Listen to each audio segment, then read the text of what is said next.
দাদা কি বাসের জন্য ওয়েট করছেন? অটো কোথায় যাবেন? আমি ফ্রিতে নিয়ে যেতে পারি। দাদা কোথায় যাবেন? কোথায় যাবেন? বাসের জন্য ওয়েট করছেন কি? বাস বা অটো কোথায় যাবেন? আমি ফ্রিতে নিয়ে যেতে পারি। যদিও আমার বাড়ি থেকে গড়িয়া পৌঁছতে এই রাস্তাটাই সবচেয়ে শর্টকাট হয়, মানে এই ডিস্টেন্সটাই সবচেয়ে কম। আমি রোজ যেটা দিয়ে যাই ওটা দিয়ে বেশ খানিকটা এক্সট্রা ঘুরে যেতে হয়। তবে এই রাস্তার কন্ডিশন দেখে তোমরা বুঝতেই পারছো যে কেন এই রাস্তাটা দিয়ে আমি যাই না। এটায় বেশ অনেক দিন ধরেই কাজকর্ম চলছিল, বছরখানেক তো মনে হয় কমসে কম হয়েই গেছে। তো আলটিমেটলি এখন একটা জায়গা এসে দাঁড়িয়েছে, মানে এখান দিয়ে গাড়ি চালিয়ে যাওয়া যাচ্ছে, তাই আজকে এই রাস্তাটা চুজ করলাম। তো চলো দেখি কতজনকে আজকে ফ্রি রাইড দিতে পারি।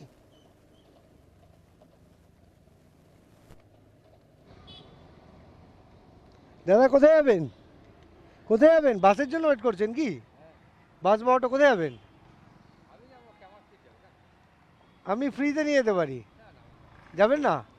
যদি ফ্রি পছন্দ না হয় তাহলে 1 টাকা, 5 টাকা বা 10 টাকাও দিয়ে দিতে পারেন। আচ্ছা ঠিক আছে, ঠিক আছে, ঠিক আছে। হ্যাঁ, থ্যাংক ইউ দাদা। এই একজন দাদা দাঁড়িয়ে আছেন, এনাকে একবার জিজ্ঞেস করে দেখবো। দাদা কি বাসের জন্য ওয়েট করছেন? অটো কোথায় যাবেন? আমি ফ্রিতে নিয়ে যেতে পারি। ঠিক আছে, 1 টাকা বা 5 টাকা যা খুশি দিয়ে দেবেন। আমি এটা রোজ করি, অফিস যাই এইভাবে রাইড দিতে দিতে যাই, আমার ভালো লাগে। হ্যাঁ, কিন্তু আমি ভাড়ার জন্য বা করছি না।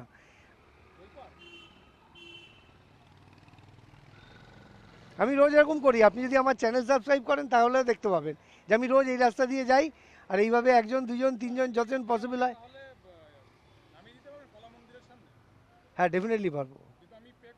না তাহলে মানে সেটা অন্যরকম হয়ে যায়। আমি মানে টাকা নেওয়ার জন্য নিয়ে যাচ্ছি না, আমি জাস্ট।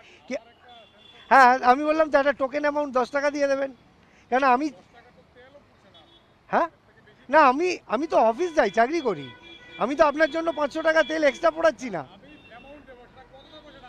আপনি একটা কাজ করতে পারবেন, আপনি আমাকে যেটা দিতেন সেটা কাউকে দিয়ে হেল্প করে দেবেন রাস্তার পাশে যারা গরিবরা থাকে।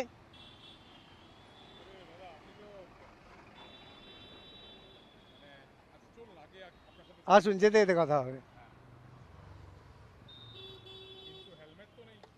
আমি কি হেলমেট ছাড়া আপনাকে অফার করব নাকি?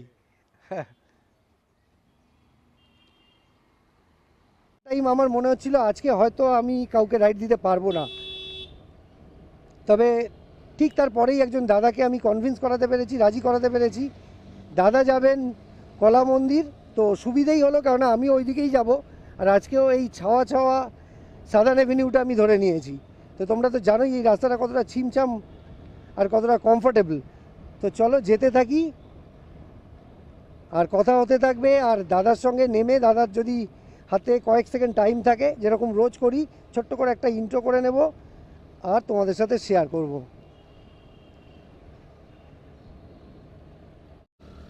চলো, চলে এসেছি Rawdon street.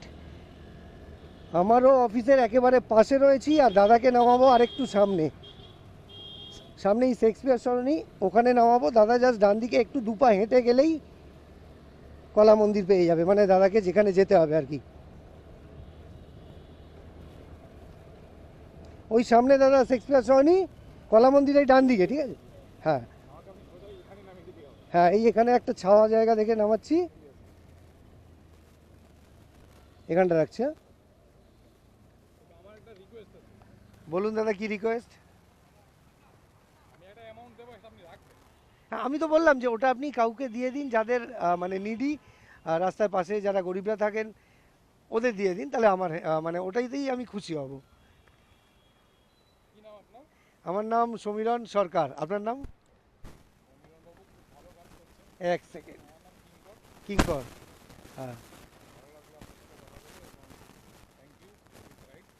R thank you আপনাকেও, কারণ আপনি বিশ্বাস করে ভরসা করে উঠেছেন, মানে জেনারেলি সবাই করে না।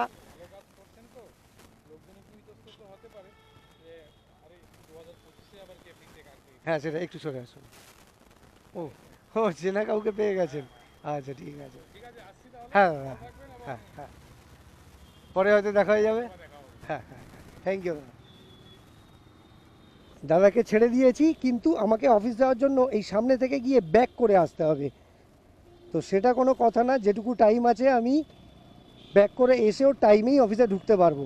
তো সেই কথাটা আরেকবার বলে নিই, যেটা সবার শেষে রোজ বলি, যে আমার ভিডিও, আমার চেষ্টা যদি তোমাদের ভালো লাগে তাহলে আমার চ্যানেলটাকে সাবস্ক্রাইব আর আমার ভিডিওটাকে লাইক আর শেয়ার করে দিও।